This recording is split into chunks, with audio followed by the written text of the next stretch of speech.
Hi, you guys. Lady Rochelle here, author and founder of Warriors Talk, where we move away from awareness towards action.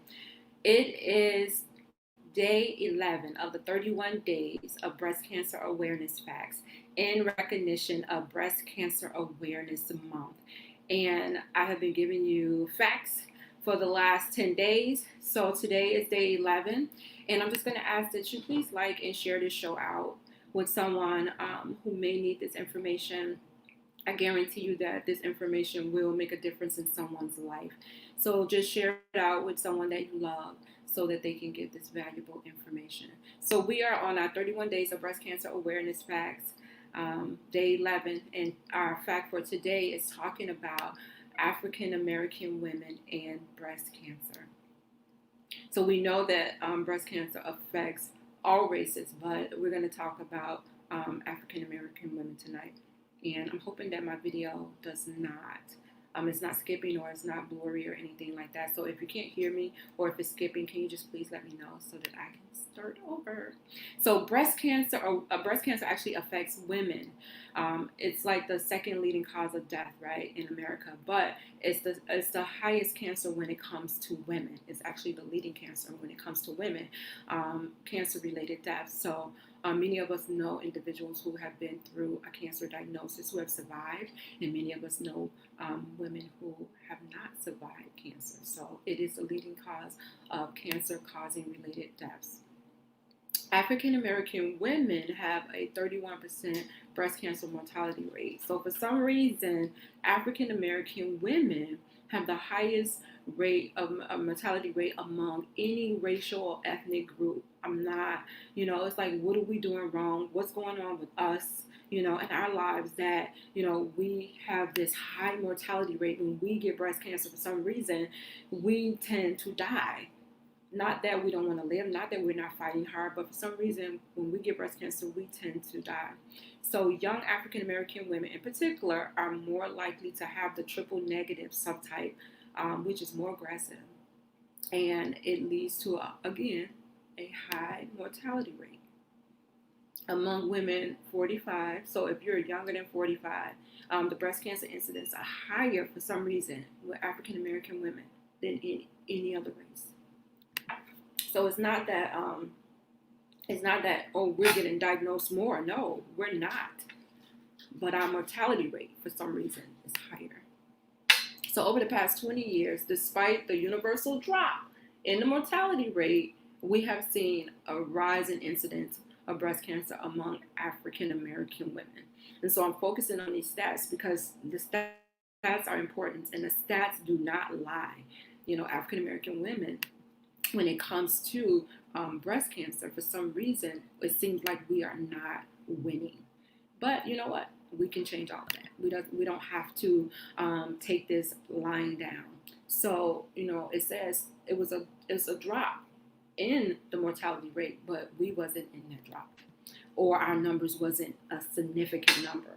So the disparities between the mortality rate for African American women, they have been growing significantly. The mortality rate for Black women diagnosed with breast cancer is 42% higher than that of white women. 42%, that's like almost half. And again, it's not that African American women are being diagnosed more with breast cancer, because we're not. They're being diagnosed more.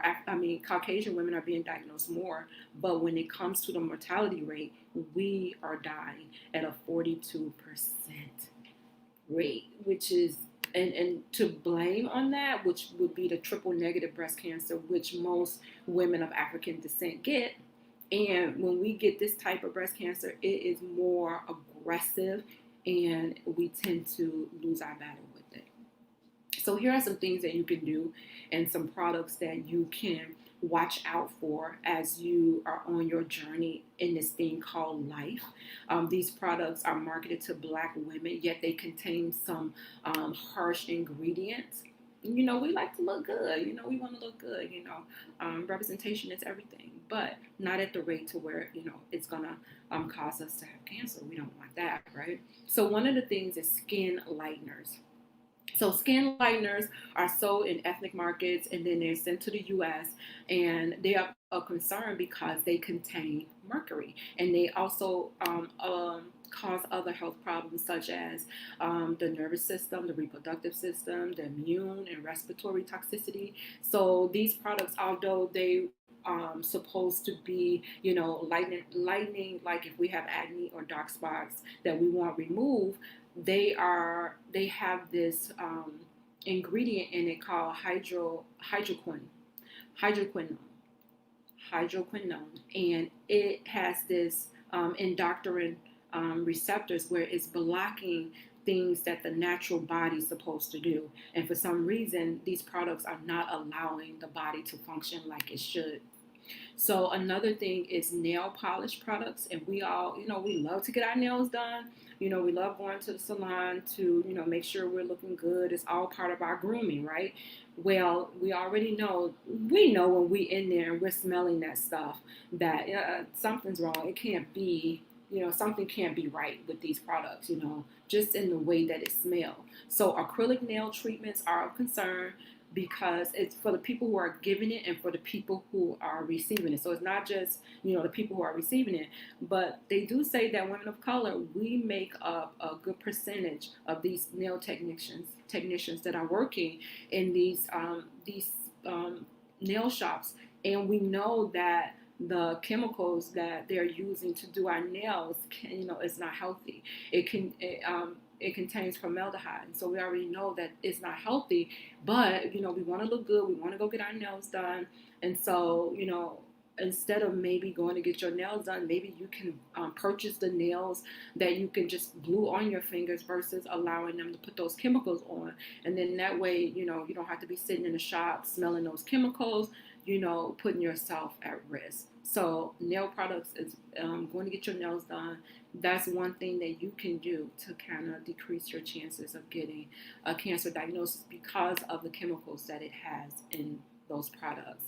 Another thing that I know African American women, and I was guilty of it too, is relaxers, hair relaxers, including the Brazilian blowouts. They contain ugly chemicals that we use on our hair to break down those bonds in our hair so that those curly bonds, so they could be straight.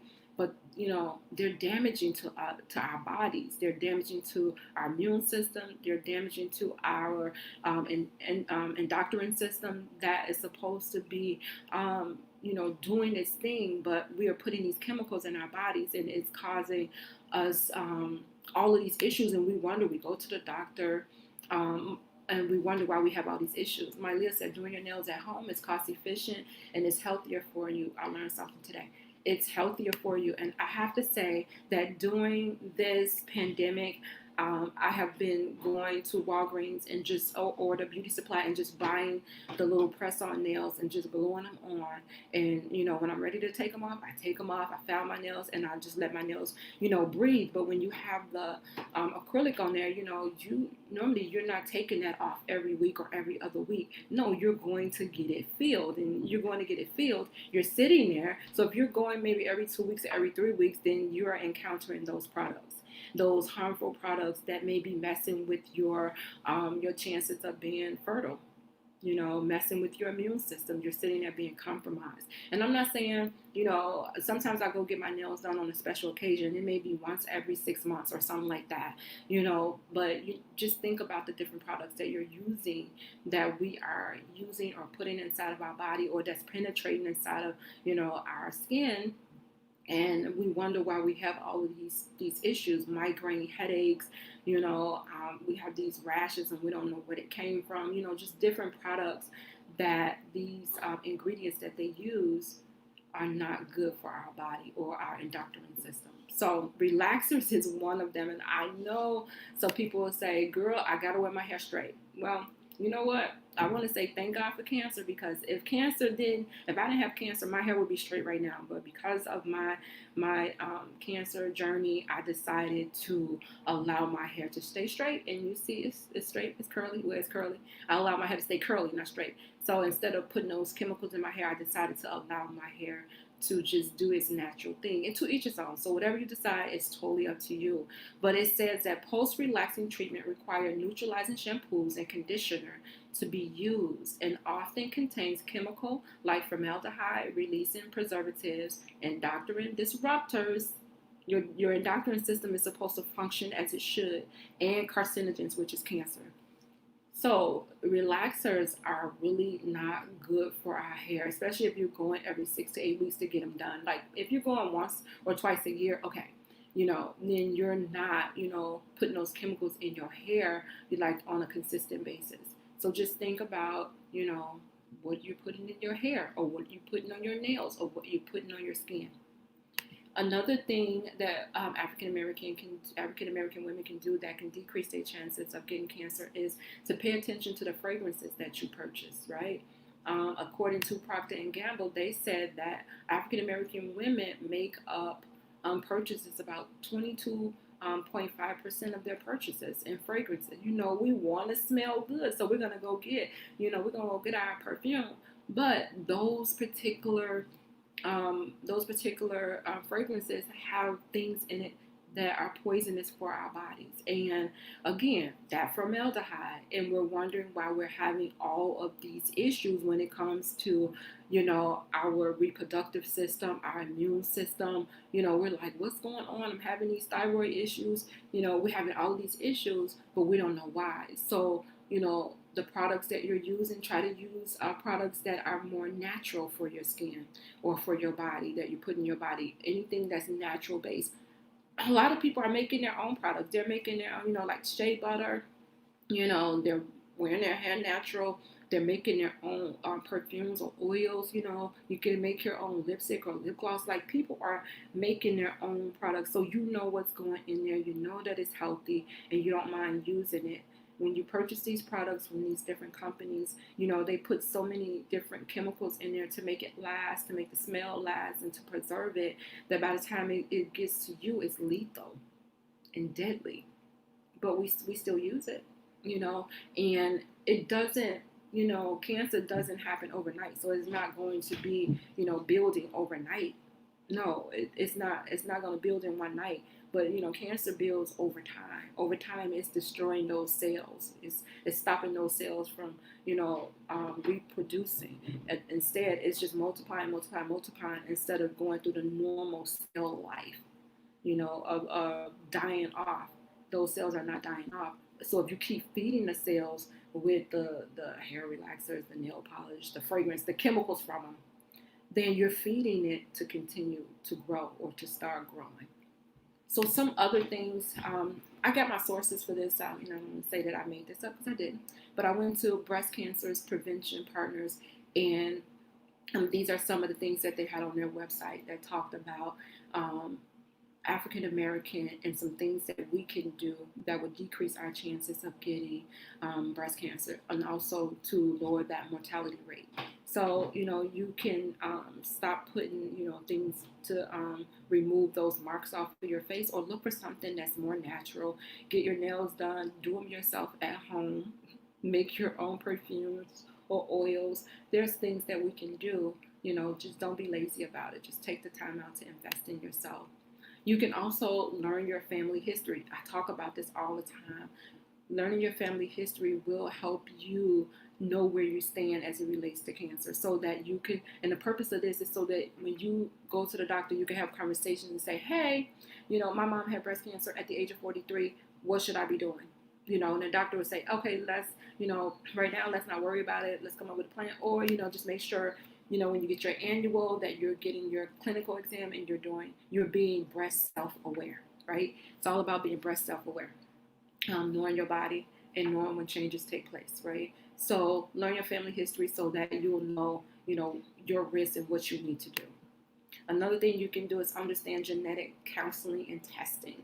Genetic counseling is that you're talking to somebody about your hereditary link to cancer, and they may say, oh, you don't need to get testing. So you have the counseling first, and then they will say, oh, get testing, or you don't need testing. So they'll have you. They literally had me to draw a family tree, and everybody in my family that had cancer, I had to circle the people on each side of the family that had cancer or whatever, so that they could see, okay, let's just see, do she needs to get this testing done? Is it really a hereditary link? And if they don't know, then they say, okay, let's go for the testing. The testing is just a blood test. It takes about, I want to say, 6 to 8 weeks to come back, and then they'll let you know. So they told me that I didn't have a hereditary link, so at least I know that, and I can let my girls know that, so they won't be going crazy thinking, oh, I'm gonna get breast cancer because mama had it. No, it wasn't a hereditary link. So you could talk to your doctor about getting the genetic testing done if you have multiple people in your family that may have had cancer. Make healthy lifestyle choices. And this is something that you can do gradually over time. So all of those things I mentioned about the relaxers, the skin lightening, the fragrances, the nails, this is stuff that you can do over time. You don't have to do everything all at once. You could just start incorporating and start eliminating things, just little by little, until, you are using healthier products that that are not going to, mess with your endocrine system, and sending those receptors to block what your body should normally do. So making healthier lifestyle choices, like watching what you eat, making sure you're in the right weight class, making sure that you're moving, you're exercising, you're drinking your water, you're eating your fruits and vegetables, you're doing all of those things, you're putting all of that the fuel in your body. You're putting the fuel in your body so that, if you get a cold or you get something, your body is ready to fight, because you're putting the proper nutrition in your body. And that's really important, so that you won't need medicine. Your food is your medicine if you're eating the right food. So just making healthier lifestyle choices with your life can make a real difference in how you feel and how you look on the outside.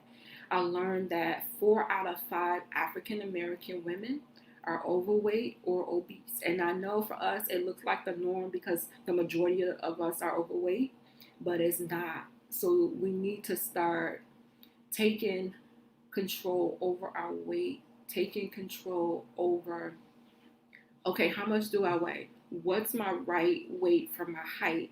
And then get to a healthy weight. Get to a healthy weight where you feel comfortable and where you are not at risk for any of these diseases like diabetes, high blood pressure, heart disease, cancer. Because if you're doing all of these things, it also helps those other diseases, not just cancer, but it helps a variety of diseases if you are taking control.